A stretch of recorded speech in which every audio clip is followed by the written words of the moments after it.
Locked On Podcast Network presents Locked On Sports Today. Just how inevitable are the Kansas City Chiefs? Also, Jayden Daniels and the Commanders, they're playing with house money, and the vast majority of football fans are underappreciating Patrick Mahomes. From the first whistle to the final drive, FanDuel makes the NFL playoffs even more exciting. Right now, new customers can bet $5 and get $300 in bonus bets. If you win that first bet, visit FanDuel.com to get started. I'm Peter Bukowski, starting your day with the can't-miss stories and biggest debates in sports. You're Locked On Sports Today. Searching all major sports. Found. Let's start with the biggest story. You want stars? You want quarterback against quarterback for all of the AFC marbles? We got it. It's Chiefs, Bills. It's Josh Allen, Patrick Mahomes. It's the Chiefs going for a three-peat. We got storylines galore in the AFC Championship game on Sunday afternoon. Chris Clark from Locked On Chiefs joins me now. Chris, it's weird that a 15-1 Chiefs team with a chance to make history here has kind of flown out of the radar in the AFC playoffs. Like, oh, well, yeah, they're just the Chiefs. They're just doing this thing. And now they're in there. I just checked the numbers. They're in their 100th straight AFC Championship game. No. And this is just what they do now. This is just de rigueur. This is natural for them. But what is different about this team than the one that we've seen over the last couple of years? I mean, I think you have to look at it. 7 straight AFC Championship games, 6 of them they've played at home. Not 6 in a row, obviously, but because they played in Buffalo last year. But look at that. They played in Buffalo last year and still won, and still went to the Super Bowl, still won the Super Bowl. You look at the season that they had this year, and everybody was kind of ho-hum on the Chiefs. Their offense didn't look great the entire regular season. Stop me if you've heard this before, because that happened last year too. Everybody thought that they would find a way to lose in the playoffs last year, and then everything turned around and everything changed in the playoffs. And I don't think that it was a great game against the Texans, but it was enough, and they didn't have to show a ton against the Texans. They handled the game. They got a lead early, and then they handled the pressure as it came, and the Texans weren't able to step up, and they got 8 sacks. I mean, that says a lot for a defense that hadn't been sacking the quarterback a lot. They got after the ball. They got after CJ Stroud, and I'm going to be curious just to see what Spagnuolo does with Josh Allen. Obviously, they've got a ton of experience going against him. Yeah, and I just want to, for clarification, it was home for Baltimore last year in the AFC Championship game, but oh, you're right. I'm sorry. They went to Buffalo the game before that. I apologize. You're right. Yep. And this is a team that in the regular season, it seems like the Chiefs are just sort of like, it's fine if you beat us in the regular season. Like, we're going to beat you in the postseason. There is a little bit of a little brother, older brother thing here going on. Is there any part of you that's like, I don't like that dynamic? Like this is the best opportunity Buffalo has had probably in a while to actually get them in the postseason. Yeah, no, this absolutely is the best time probably that Buffalo's had a chance to get them in the postseason, at least if you look at it from the perspective of what the Chiefs offenses look like this season to an extent. And then really the defense hasn't played fantastic the last couple of games. They played pretty good, but they haven't played great. Not as good as they did last year. I mean, they were really flying around last year. Right. Yeah. And so I think that this is a good situation for Buffalo. This is a great situation for them to have a chance to come in and, go to the Super Bowl if they can beat Kansas City. But the reality is it comes down to one thing. Can you beat Patrick Mahomes in the playoffs? Buffalo has yet to do that. They can beat him in the regular season, but it's a different animal in the playoffs. And this Kansas City offense has more weapons than they did when they played against Buffalo last time. What is remarkable to me, Chris, is I watched this Kansas City team, and you look Super Bowl a couple of years ago. Jalen Hurts plays Patrick Mahomes to a draw. Unquestionably, that Philly team was more talented than that Kansas City team, but the Chiefs won. And you look at the 49ers team, whatever time the Chiefs play the 49ers in the Super Bowl, right. 49ers probably had the more talented team. Kansas City won. You mentioned the Baltimore game last year. That Ravens team had home field advantage for a reason. That team, over the course of the season, was better, had more talent than the Chiefs. The Chiefs just find a way in all of these games, and it just seems like Patrick Mahomes is that differentiator. And unless and until they don't have Patrick Mahomes, it seems like they're just going to keep doing this. Is that oversimplifying this? I don't think it's oversimplifying it. I think that he is just a difference maker, and he takes his game to a whole new level in the playoffs. I'm not going to say he gets bored in the regular season, but I don't think that the urgency is there. And I think that's really what it comes down to is you don't see the urgency game to game during the regular season. It does seem like they kind of dick around in the regular season, Chris. Yeah. And then he gets there and he hits the playoffs, and all of a sudden it's a different Patrick Mahomes. He's doing different things. The team is playing differently. And like I said, they have different weapons right now, and you haven't really seen an offense with Hollywood Brown and DeAndre Hopkins on it. So I think that's going to be fun. We talked about this on the squad show. I just wanted to give you a chance to respond to it because we talked about the dynasty, that D word and why people have come to really dislike this Chiefs team. And I posited that it's because it came so quickly on the heels of the Patriots dynasty that people are just sort of sick of dynastic teams. What is your view on why the Chiefs have started to become like the Patriots, like the evil empire? I think it's because when you get a player that seems to transcend just about everybody, I don't think that there's anybody in the NFL that would really say that Patrick Mahomes isn't the best player in the NFL. He may not have played the best this season, but he's still the best player in the NFL. And I don't think that I think that's really the problem is that when you get to a point where you have the best player and you win multiple Super Bowls, and now they have the chance to go to their fifth Super Bowl in 6 years. I mean, that says something. I mean, that puts you in a situation where there are not many people that have done that. Peyton Manning was one of the best quarterbacks in an NFL history, and he never went to the Super Bowl like Patrick Mahomes has, and it just continues. You can stay up to date all year on the Kansas City Chiefs by subscribing to Locked On Sports Today and Locked On Chiefs on your favorite podcast app and on YouTube. You're Locked On Sports Today on a football Friday. Coming up, the Commanders are playing with hot money. Before we get to that, the Jaguars fired their GM and then shortly thereafter are set to hire a new coach who previously said thanks, but no thanks. From the first whistle to the final drive, FanDuel makes the NFL playoffs even more exciting. Right now, new customers can bet $5 and get $300 in bonus bets if you win that first bet. That's $300 to keep the action going. The FanDuel app is easy to navigate, and the variety of bets keeps every game exciting. Plus, when you win, you get paid instantly. No waiting around for your winnings. Whether you're betting on your favorite or just looking to add some extra excitement to the playoffs, FanDuel has you covered. The AFC Championship is sure to be a banger. Prop bets will be at the forefront of wagering for this one. Josh Allen has the shortest odds of being the first touchdown scorer, plus 550, according to our friends at FanDuel. The favorite to score first for the Chiefs, Travis Kelce at plus 750. But of course, the key matchup is the quarterback. FanDuel has Patrick Mahomes as the favorite to pass for the most yards, minus 158. I'd go the other way. I'd have it Josh Allen. Just visit FanDuel.com to join today and get started with $300 in bonus bets. That's FanDuel.com. Make this playoff season unforgettable with FanDuel, an official sportsbook partner of the NFL. What a difference a day can make. The Jacksonville Jaguars are set to hire Liam Cohen as their next head coach, according to multiple reports, just days after he dropped out of the competition for that job, returning to Tampa Bay on what was an agreed-upon extension. Then, of course, the Jaguars fired Trent Baalke. Liam Cohen said, maybe I want back in. And now he's expected to be the next head coach of the Jacksonville Jaguars.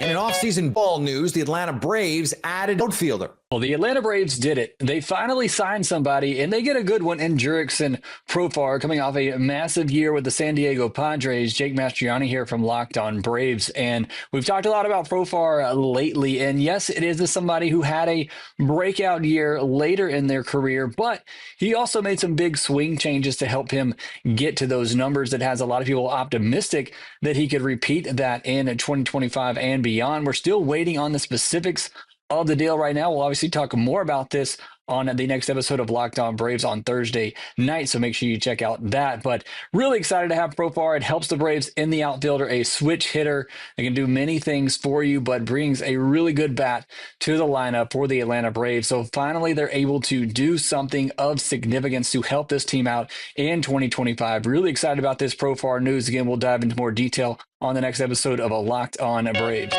It's been one of the most impressive runs for a rookie, forget rookie quarterback, a rookie full stop that we have seen in recent memory. Jayden Daniels has a once moribund Washington Commanders team in the NFC Championship game against a division rival. What more could you ask for if you're a Commanders fan? David Harrison from Locked On Commanders joins me now. David, this has been a magical run for Washington to be at this point in the season. Aside from Jayden Daniels, what has been the key improvement for this team? Because this was a team that was not even 500 last year, and now they're in the NFC Championship game. Yeah, I mean, honestly, the key has just been everybody pulling in the same direction. You know, Dan Quinn came into the organization with kind of a very clear picture of what a Commander looked like, what a Commander's team was going to look like. He and Adam Peters, the GM, were in lockstep. They were in agreement, and every move that has been made since. Like, some of these guys are Dan Quinn guys. Some of these guys are Adam Peters guys. I mean, some of these guys have connections to some of the assistant coaches. Like, whatever connection they have to this team. Some guys are just tape, right? Frankie Louvu and Jeremy Chin. There are some connections there, but like it's mostly tape that they just looked at and said, those are Commanders. Those are the types of guys that we want to go to war with. Dan Quinn had a saying, doing good S word with good people, or doing hard S word with good people. And we've heard it all season long, you know, and whatever mantra they have, look, you can kind of tell when there's been people who, and I hate to be this guy, but like you can tell when people who haven't been in like team sports or haven't had to be part of like an organizational pull where everybody is part of the greater good, whatever it is, because they hear some of these sayings and they roll their eyes. They're like, oh, that's kind of corny. That's kind of cheesy. That's kind of whatever. And you know what? If it doesn't work, it is incredibly cheesy. Like you hear anytime, anywhere, any place. Well, you're 4-14 or whatever. You're 4-13, whatever it is. Yeah, okay, that's great. But obviously, winning helps, right? But from the beginning, rookie minicamp, OTAs, veteran minicamp, all that stuff, everybody was lockstep. Everybody was in the same direction. And what's really been cool, Peter, is you talk to these guys individually. You talk to players, practice squad players, assistant coaches, position coaches, whatever, and like the same phrases come up, and you're just like, man, you're all either really, really brainwashed, or you really are all just speaking the same language. And I mean, for this long, it's all that they're speaking the same language, because even brainwashed, trust me, I know what it's like to be brainwashed. Even if you're brainwashed, you get a little break of daylight in there somewhere. Yeah, Dan Quinn pilled this team is. And I think it's instructive, too, as we see the teams around the NFL trying to find the next great head coach. You mentioned it on our squad show. I brought up Ben Johnson. He had the opportunity to interview for this job last year. They picked Dan Quinn, and you made the case that they made the right choice despite how coveted Ben Johnson was in all of this. I mentioned Jayden Daniels, and I wanted to get something else in there, because we could have spent, and I'm sure your shows are like 20 minutes of talking about Jayden Daniels, because he's just number one, that fun to talk about, but number two, that important to this team. So to me, this game, David, comes down to the basic question of, can Jayden Daniels be good enough to win this game, not by himself, but something close to that? I mean, I think when you look at this game, it's going to come down to who makes the biggest play at the biggest time and who makes the biggest mistake at the biggest time. And when you look at the two quarterbacks, and you got to start there, right? You got to start with the quarterbacks. We look at the two quarterbacks and you look at their history. Even when Jayden Daniels had the rib injury, he may not have been making every single play that you want him to on the field because he's got an injury, but he wasn't making the kill the team play, right? But Jalen Hurts, and I'm not trying to say that Jalen Hurts is a bad quarterback, it's definitely not. But when Jalen Hurts is unable to use his athleticism, when he's unable to extend plays, whether it's through injury or whether it's through the defense just having their number in that game, he does have a history of turning the ball over. He has a history of trying to force some things, maybe making some bad decisions. There's been periods of time during his career where Eagles fans and people have been really concerned about his ball security. That's going to be the key, because that knee injury is not going away. It's not going to be 100% by this weekend. And the Washington Commanders got to take advantage of it, because that's going to put Jalen in a situation to where he's not going to be fully functional. And if this Washington Commanders offense can get some points on the board early and really put the pressure on Jalen, he's going to make decisions that are going to open up the door to opportunities for the Washington Commanders to potentially get a takeaway or two. And we saw what happened against the Detroit Lions. I'm not going to go as far as to say they can get 5 takeaways in this game, but the Eagles haven't turned the ball over yet in this. AJ Brown's not going to throw an interception in this one. Yeah. The Eagles haven't turned the ball over yet, but they've also not looked like super dominant, completely either. So you get one takeaway from a team that already doesn't look like the kings of the NFC. That could change things drastically. Yeah, Jayden Daniels, more yards against the Detroit Lions than Jalen Hurts has in 2 games so far in the postseason, and it's not particularly close. David, appreciate the time. Yes, sir. You can stay up to date all year on the Washington Commanders by subscribing to Locked On Sports Today and Locked On Commanders on your favorite podcast app and on YouTube. Coming up, don't sleep on Patrick Mahomes. Appreciate him now. I love going to live events, whether it's sports, music, theater, comedy. One of my favorite memories as a child, going to Summerfest in Milwaukee, the outside, the amphitheater. It was the greatest. There's an excitement and energy that you just can't find. Live music is special. Live sports, special. Live theater, live comedy, it's special.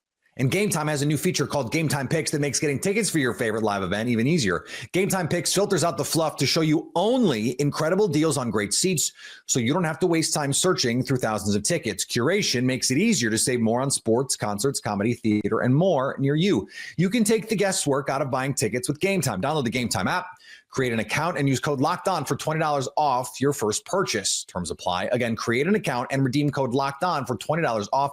Download Game Time today. What time is it? Game time. The vast majority of football fans are fatigued by the Kansas City Chiefs. Having your favorite team lose to that team over and over will do that. As Locked On NFL host Tony Wiggins and Chris Carter discussed, though, don't let that fool you into missing the greatness of Patrick Mahomes. Sometimes teams just get sick of the same team winning all the time. That's normal. We get it.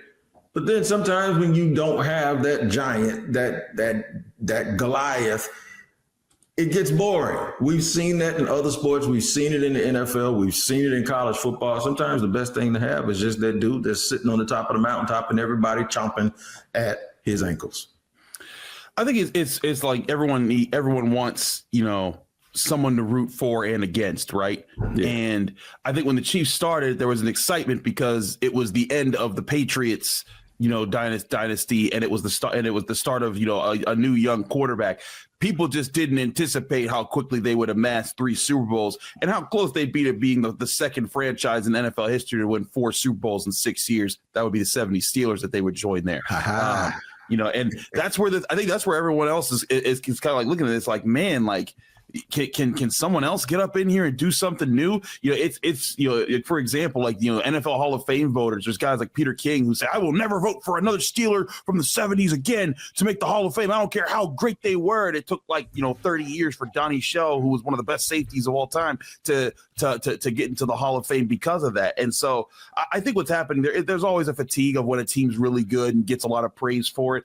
But there's also needs to be an appreciation that this is not the same Chiefs team that was winning earlier. This isn't they're not dropping 50 on everyone's heads. They're playing tough defensive football. To me, that's what's really impressive about this Chiefs team. It's that they have adapted throughout the years, and it hasn't been that many years. They've hit on early draft picks.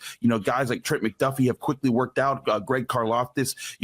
They've been able to kind of keep the ball rolling, even though they've lost key players. And of course, yes, Patrick Mahomes is right at the center of that. Without Patrick Mahomes, they are probably at best a 9-8 team. You put Patrick Mahomes on a lot of the 9-8 teams, they're probably in the same position as the Chiefs, and he deserves a lot of credit there. But I said this on the NFL Squad show earlier this week.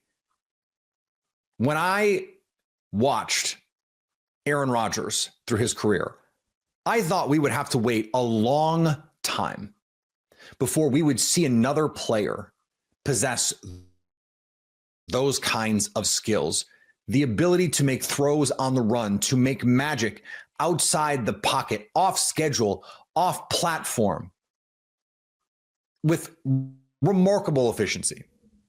I thought we'd have to wait a long time. And Aaron Rodgers is still playing, and we have Patrick Mahomes. I thought with Tom Brady, it would be decades before we would see another player able to bend the game to his will in the biggest moments the way that Tom Brady could. And then they were contemporaries, Patrick Mahomes and Tom Brady. And in fact, Patrick would have a win over Tom Brady in the playoffs, if not for an offsides call. They, of course, matched up in the Super Bowl as well. But now Patrick Mahomes has a chance to be the next Tom Brady. 7 straight AFC championship games, the opportunity at 4 Super Bowl titles and 5 appearances. He hasn't even turned 30. He would already be ahead of Tom Brady's pace. We might be witnessing the greatest quarterback to ever play, at least, for another couple of years. And finally, 1 vote. That's all he needed, was 1 more vote. Ichiro Suzuki needed just 1 more vote to be a unanimous selection to the Baseball Hall of Fame. Ichiro's response to this anonymous person, he said through an interpreter, "I would like to invite him over to my house. We'll have a drink together and we'll have a good chat." Ichiro will always be a legend, and it won't just be around a baseball diamond. We talked about this the other day. It is so foolish that they do this. Remember, Mariano Rivera, still the only unanimous selection. If you're watching this episode after hearing your favorite Locked On show, make sure to subscribe to Locked On Sports Today on YouTube or wherever you get your podcasts so you never miss an episode. Also, if you're a new subscriber to Locked On Sports Today, we're here for you with the biggest stories in sports every day. Coming up on the next Locked On Sports Today, will the Chiefs be playing for their 3rd straight Super Bowl title, or will Josh Allen finally make it to the promised land? So at least until tomorrow, they Locked On Sports Today. Locked On Podcast Network presents Locked On Sports Today. Go to our video on demand. Click on sports at the top of your screen. There, you'll find past episodes of Locked On Sports Today, plus other Locked On shows on demand.